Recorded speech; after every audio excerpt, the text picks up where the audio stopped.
방송에서 제공하는 투자 정보는 투자 판단에 대한 조언입니다. 방송에서 제공하는 주식의 가치, 가격 상승 및 가격 하락에 대해서는 방송사에서 보장하지 않습니다. 시각 헤드라인 뉴스입니다. 소비자 심리지수가 7년 10개월 만에 최저치를 나타냈습니다. 한국은행이 올해 1월 소비자 동향을 조사한 결과 소비자 심리지수는 93.3으로 지난달보다 0.8포인트 더 떨어졌다고 밝혔습니다. 이는 글로벌 금융위기 여파가 있었던 2009년 3월 이후 가장 낮은 수치로 석 달 연속 내림세를 이어가고 있습니다. 정부가 온실가스 감축을 위해 산업계에 할당한 탄소 배출권을 추가 공급하기로 했습니다.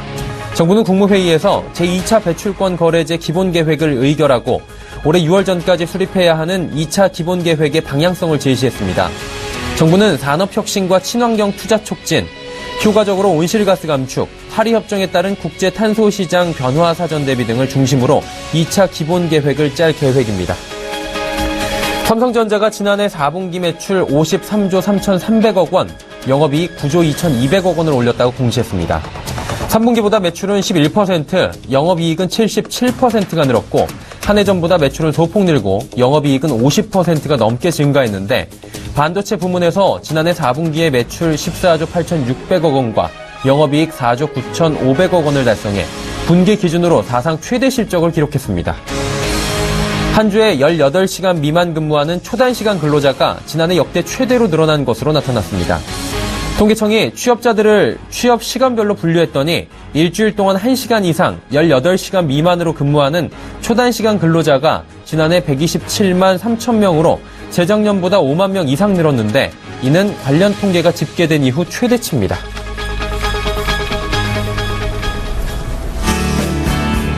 시청자 여러분 안녕하십니까? 오늘장 내일장 일부 서정덕입니다.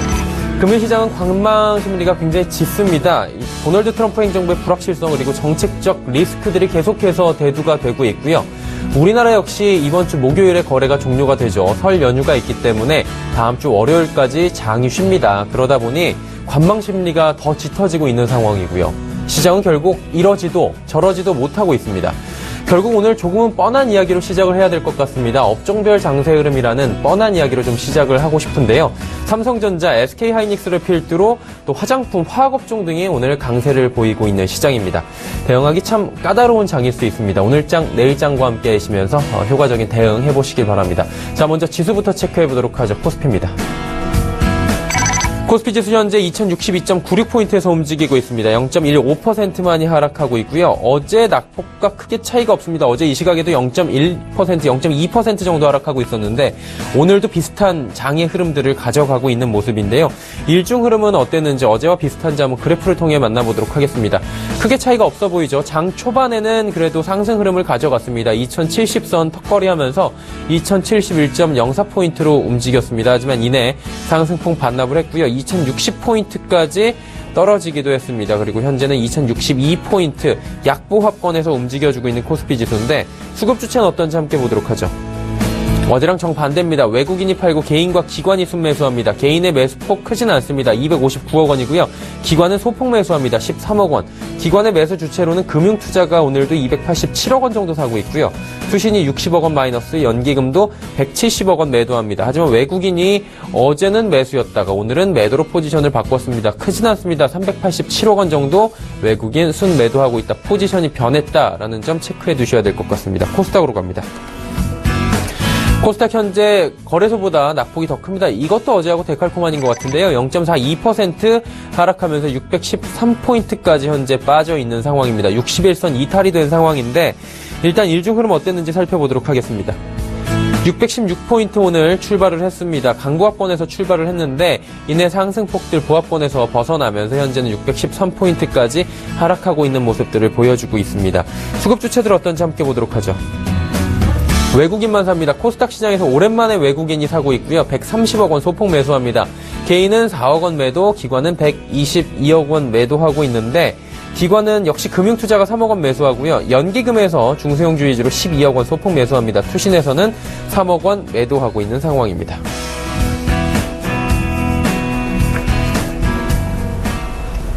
국내 양 증시 흐름 여기까지 살펴보도록 하겠습니다. 이어서 장 마감 전략 그리고 관심 업종 살펴드릴 5인의 투자 전략 이어옵니다.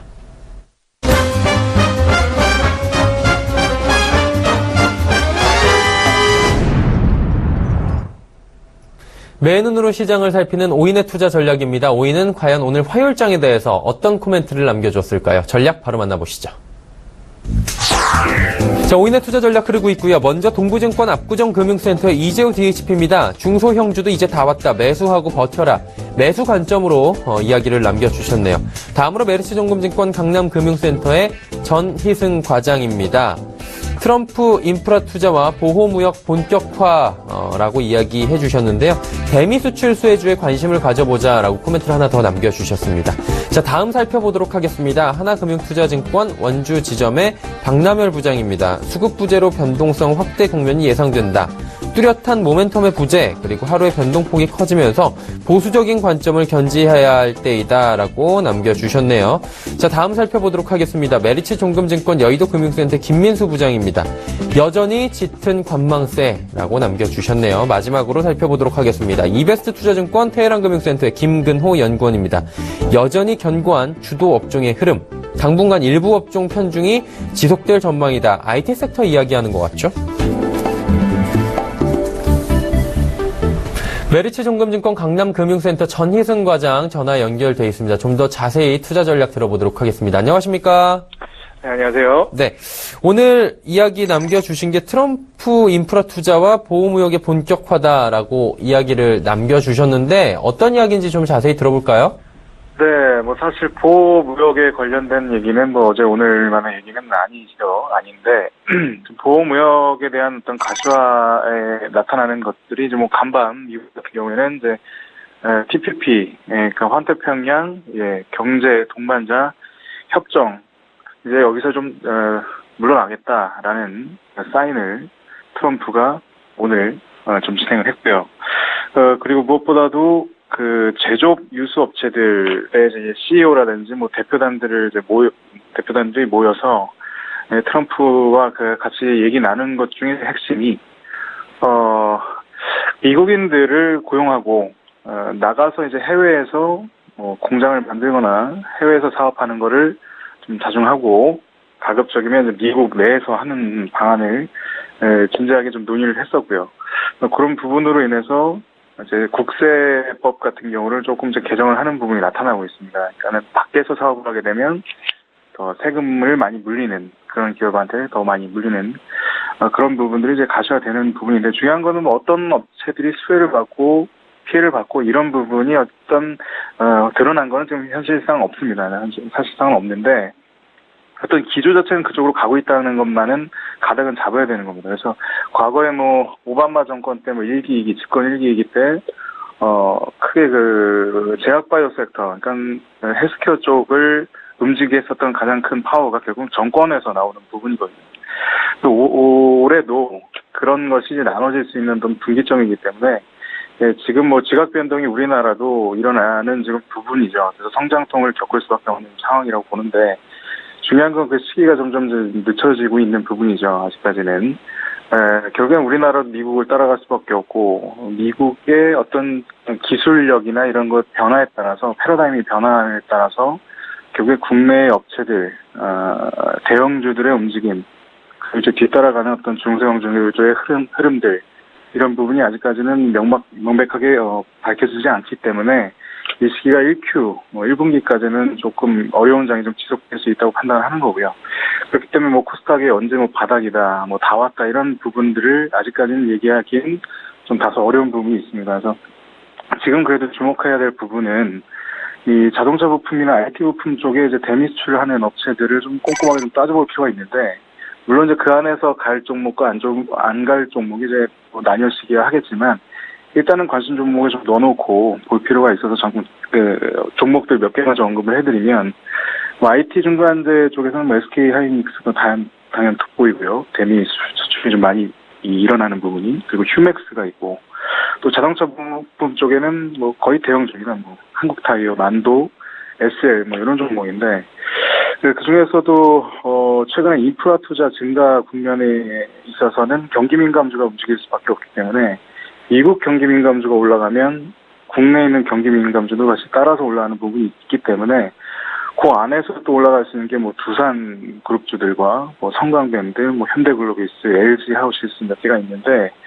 그중에서 저도 이제 관심 종목, 관심 업종을 이제 처음에 말씀드리면 기계업종과, 기계업종을 이제 위시로 해서 좀 움직여줄 가능성이 많은 게 두산그룹주를 저도 좀 꼽고 있는데, 이제 그 안에서, 두산그룹 중에서 좀 가장 좀 수혜를 받을 수 있는 게 뭐가 있겠느냐 봤을 때 전 두산인프라를 꼽습니다. 그래서 오늘 관심주도 두산인프라를 꼽았고요. 그 업종 자체도 경기 민감 업종에서 좀 계속 관심을 가져야 되겠다 말씀을 드리는데 두산인프라코에 대해서 그럼 잠깐 기업 요인 부분들 좀 설명을 좀 드리면 일단 뭐 굴삭기 시장이 가장 중요한 부분일 텐데 작년 하반기부터 증가세를 보였고 그리고 턴어라운드를 5년 만에 했습니다. 그래서 대형 장비 부분에서 판매가 좀 증가하고 있는 부분이 나타났기 때문에 4Q 컨센서스를 보더라도 뭐 부합 예상할 걸로 보고요. 컨센서스 부합할 걸로 보고요.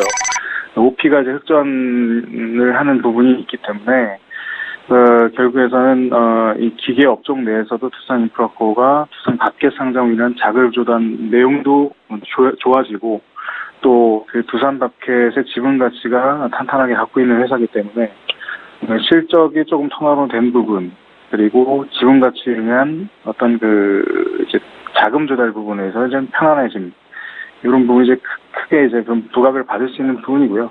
다만 이제 그 시장 자체가 2,000선 좀 넘어가면서 조금 매물의 부담은 좀 느끼고 있기 때문에 코스피 자체도 특정 종목 외에는 뭐 그렇게 그 지수를 견인하지 못하는 그런 흐름을 보입니다. 물론 이제 그 안에서도 두산인프라코는 이제 실적이 그래도 이제 앞으로는 좀 나아질 거라는 기대감도 같이 있기 때문에 조금만 시장만 받쳐주면은 올라갈 수 있는 속도는 좀 다른 종목보다는 빠를 수 있다. 그래서 다 안 좋긴 하지만 그 안에서 조금 좀 선별해서 본다면 기업종 내에서도 두산인프라코 그리고 IT 쪽 부분에서 결국 SK 하이닉스가 대장주격으로 움직일 것이다. 그거 꺾이지 않으면 역시 뭐 IT 부품주 중에서도 계속 좀 봐야 되는 업종이고요.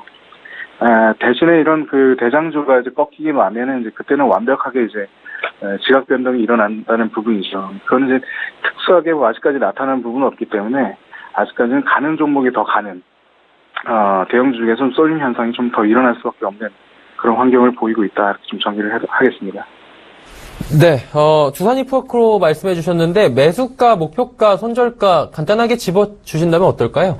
네, 매수가는 뭐 지금 부근 정도 지금 가능하고요. 이미 좀 조정이 좀 1, 2주 나왔으니까요. 8,750원 정도 내외에서 움직여지니까 그 정도 매수하면 좋을 것 같고요. 손절 라인은 좀 짧게 좀 가져가는 게 좋을 것 같습니다. 어쨌든 중요한 지지선 자리는 깨면 안 되니까 8,500원 선은 좀 지지를 좀 짧게 좀 가져가 보는 말씀드리고요. 목표가는 9,500원 제시하겠습니다. 네, 알겠습니다. 두산인프라코에 대한 이야기까지 들어봤습니다. 오인의 투자 전략 메리츠증권증권 강남금융센터 전희승 과장이었습니다. 감사합니다. 네, 감사합니다.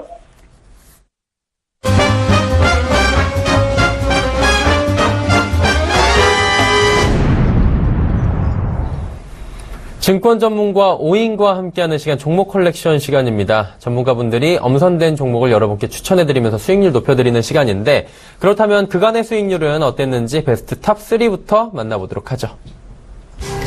수익률 베스트 탑 3 지금 나오고 있습니다. 먼저 3위는 대신증권 인천센터 강종혁 대리 종목입니다. 3,000당 제약 여전히 높네요. 18.4%의 수익률이고요. 2위 1위 동일한 인물이죠. 유한타증권 금융센터 도곡본부의 이성공 대리입니다.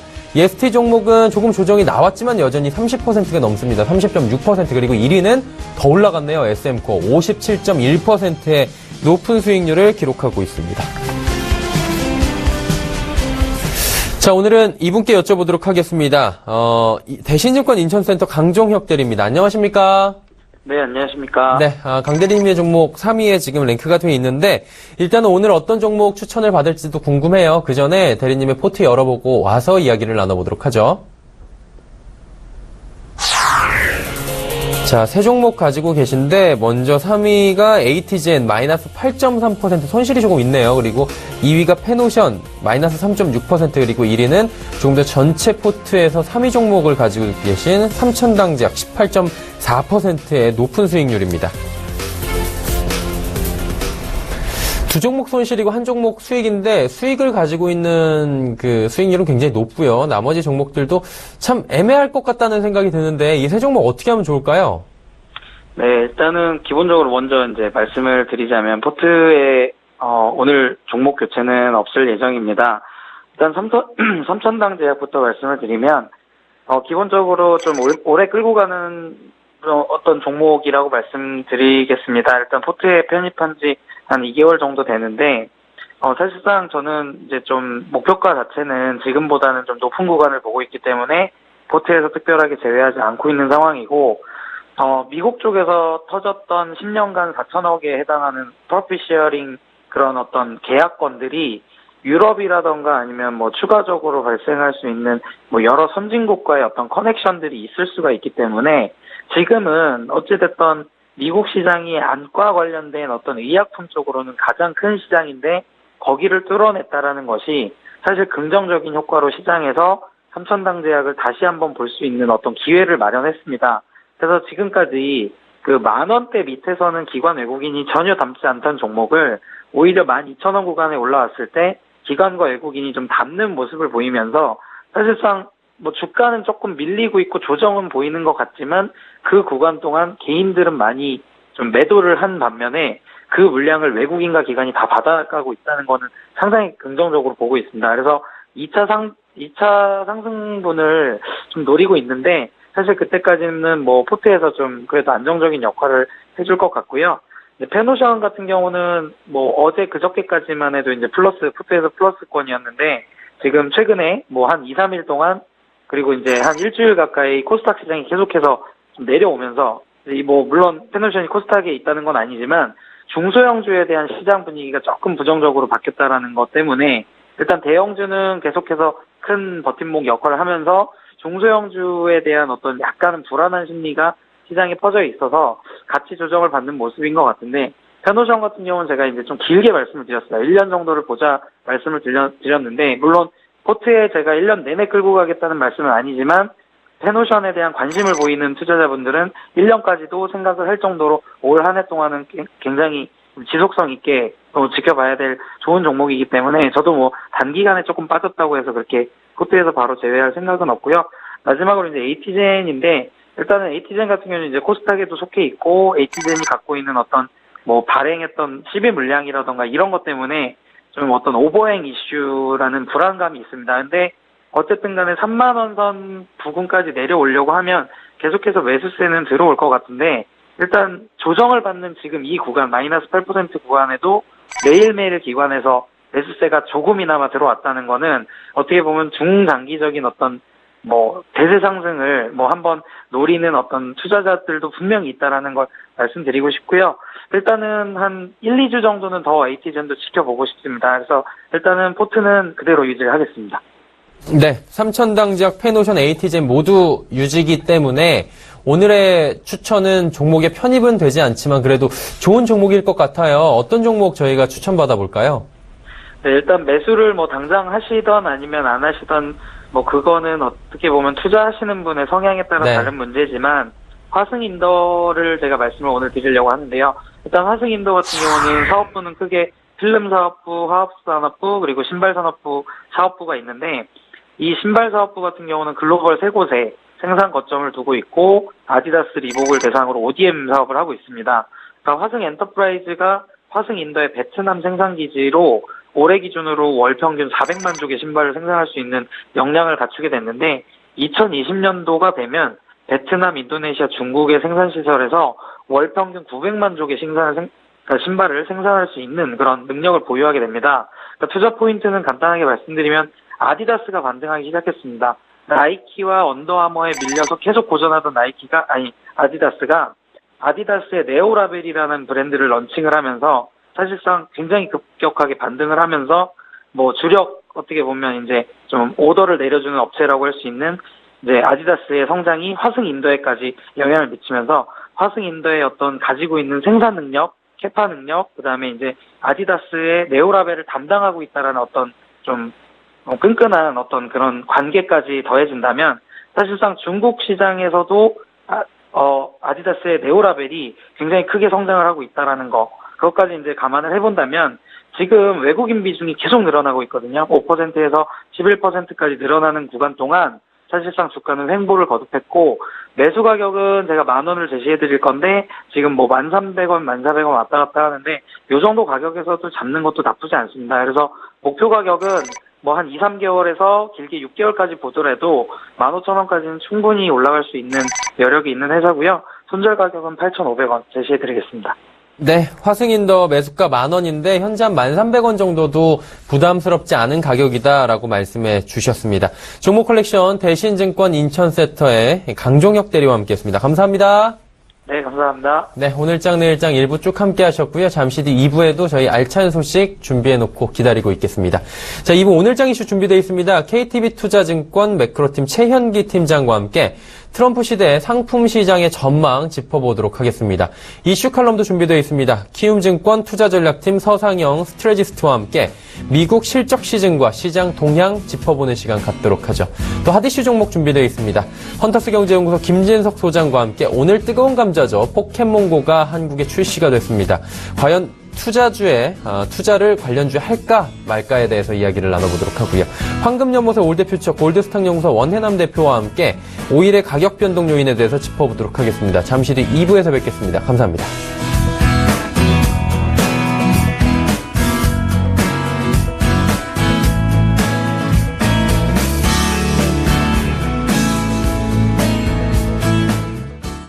본 방송에서 제공하는 투자 정보는 투자 판단에 대한 조언입니다. 방송에서 제공하는 주식의 가치, 가격 상승 및 가격 하락에 대해서는 방송사에서 보장하지 않습니다.